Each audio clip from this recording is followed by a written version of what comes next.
Bonjour à toi, lecteur. Je me nomme Christine Barcy, l'auteure du roman de science-fiction Thanaos, le tome 2 de La Passion de l'Arachnie, publié par 500 éditions en septembre 2020. Je te propose la lecture du prologue. Tout n'est qu'apparence, tandis que dans le cœur des hommes se terrent quelques-unes des roueries les plus maléfiques et les plus malsaines. Comment identifier l'ami qui ne vous trahira pas ni ne trahira tous ceux en quoi vous croyez jusque-là ? La jungle omniprésente et sa faune déviante, vibrante de cette énergie animale que ne maîtrisait aucun des grands décisionnaires de Terra et de ses succursales.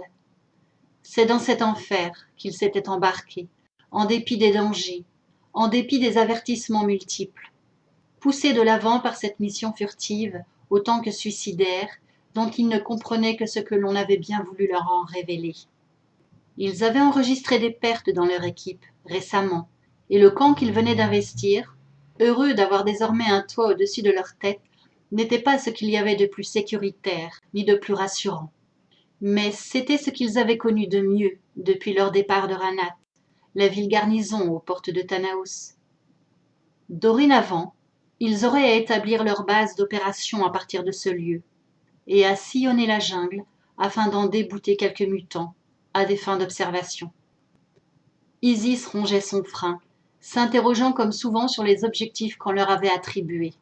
Elle se défiait des hauts pontes de Terra et de leurs sbires détachés sur la colonie, et se doutait que certains d'entre eux cachaient un double jeu que le gouvernement du berceau encourageait.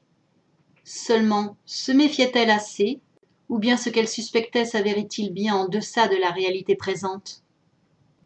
Isis ferait ce pourquoi elle était là, appréhender le monde mutant dans sa grandeur et sa déliquescence, et participer à la décision de l'ange, qui l'incitait à croire et à espérer que ces fameux mutants dont il était question possédaient suffisamment de cette humanité et de cette intelligence en eux.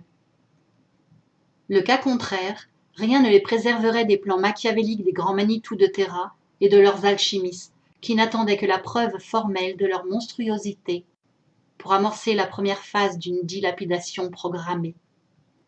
Cette lecture s'achève ici. J'espère que je t'aurai donné l'envie d'en lire davantage.